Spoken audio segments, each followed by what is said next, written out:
Today is a third video for you. Firstly, several viewers contacted me. They said, Sajid, an Eritrean comedy piece is being shared. Thousands, tens of thousands have watched this musical comedy piece, but it's full of hatred. It uses some very provocative terms against Tigrayans. You're not speaking about that. The musical comedy piece was published by a YouTube channel, Elena Volta Hager. What is this piece about? Second news story is about Turkey-Ethiopia ties. Turkish ambassador to Ethiopia was in Afar today. She held some meetings with Abul Arba, Afar president, and before that she talked to Ethiopian state media about a briefing given by National Dialogue Commission of Ethiopia. Lastly, Ethiopian government's communication ministry just an hour ago released a statement, very important statement. Several important points are mentioned in this statement. Government says it's ready for war. It has made some claims about operation against Al-Shabaab, against OLA, and it has talked about Tigray and the people of Tigray as well. Firstly, Elena Volta Hager is a channel, a YouTube channel. It has shared a musical comedy piece, 9-minute long musical comedy. Kirtim Hiwehatey is this piece, and it's a piece of political satire. But some terms used in this drama are being criticized by Tigrayans mostly, who contacted me. They say that words like beggar, dirty, and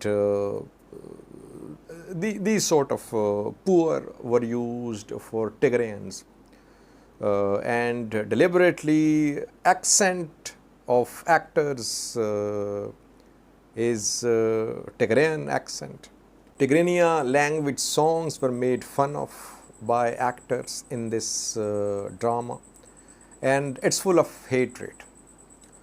Now, I cannot understand this drama, but I got some translations. I tried to understand what's happening.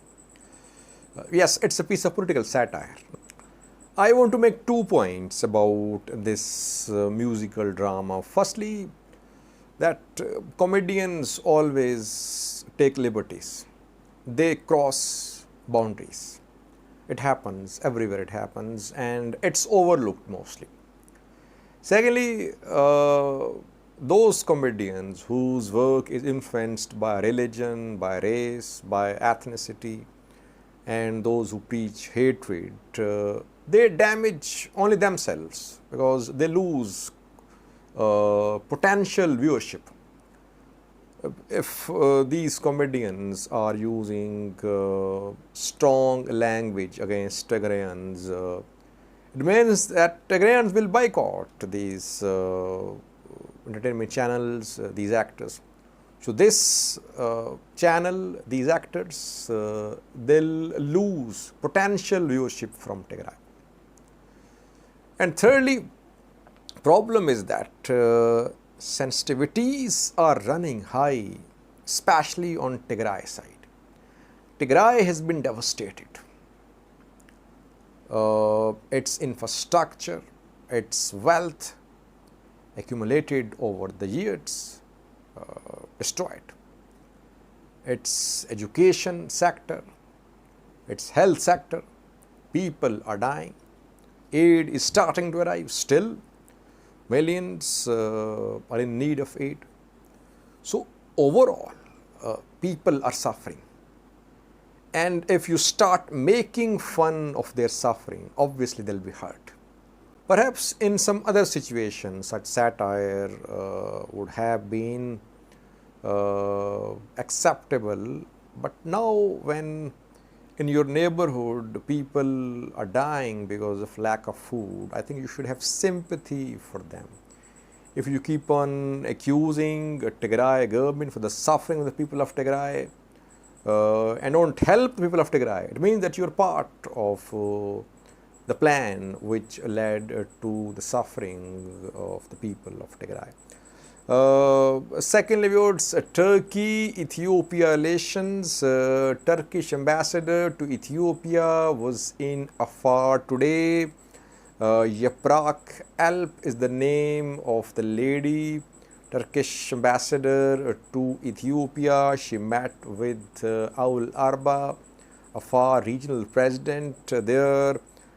Some discussions were held about bilateral ties and about cooperation in all areas, including with Samra University as well. We know that 2 days ago, Ethiopian and Turkish justice ministers signed an agreement about extradition. Means that Turkish dissidents, Turkish critics, if in Ethiopia, can be extradited to Turkey and vice versa. And before that, we saw a statement from Turkey against Gondar incident when people were killed there, Muslims were killed there in Gondar. Turkey issued a very strong statement. Turkey urged Ethiopian government to start independent, transparent investigation into the killings of Muslims in Gondar. And today, Turkish ambassador was in Afar, obviously a Muslim majority region. Did Turkish ambassador visit Tigray as well? Has it requested Ethiopian government that Turkish ambassador wants to visit Tigray, where people are dying, people don't have food to eat? I think Turkey constructed Al-Najashi mosque in Tigray, which was damaged during Tigray conflict.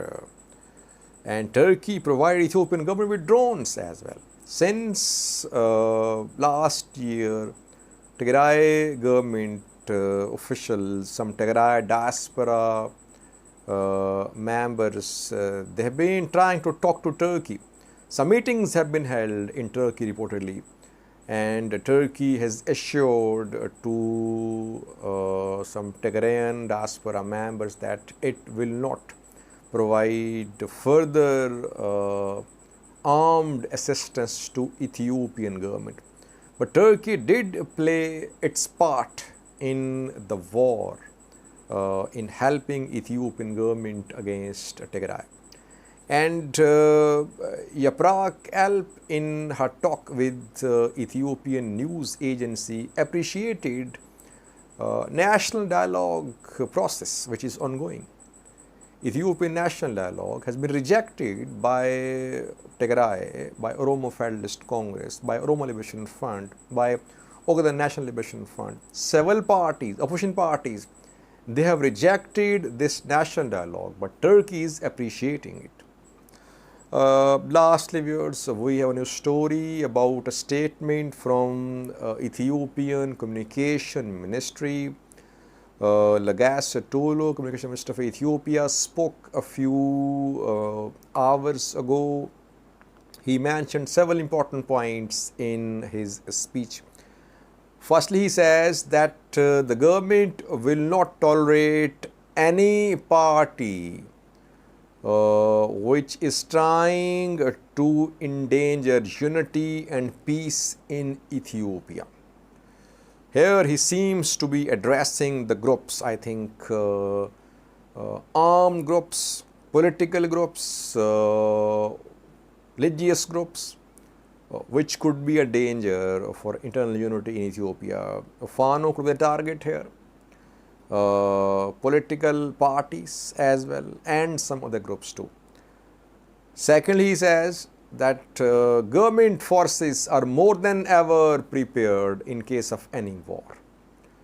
Obviously, some recruitments in the past few months, purchase of weapons as well reportedly, government forces are in good position. Thirdly, he says that government forces are successfully continuing operations against Al-Shabaab and OLA. I don't know which progress government forces have made against Al-Shabaab and OLA. We haven't seen anything on the ground. I mean, OLA is still there. No signs of any major gains from government side against OLA. And lastly, he is accusing TPLF government that if people of Tigray suffer in future, it will be due to TPLF's new ambitions, new attacks, new adventures. So he seemed to be saying that if new offensive is launched by Tigray fighters, it will lead to suffering for the people of Tigray. That they will be part of this offensive, that the aid supply could be cut off to Tigray. People of Tigray are suffering. They will have to support TPLF-led Tigray government. If they don't, obviously they can come under crackdown. They can be targeted in Tigray. On the other hand, if they support Ethiopian government, it's not possible. They can't do it in Tigray. So they'll have to remain in Tigray, or they'll have to flee Tigray. How many can flee Tigray? Will they be allowed to flee? Several questions.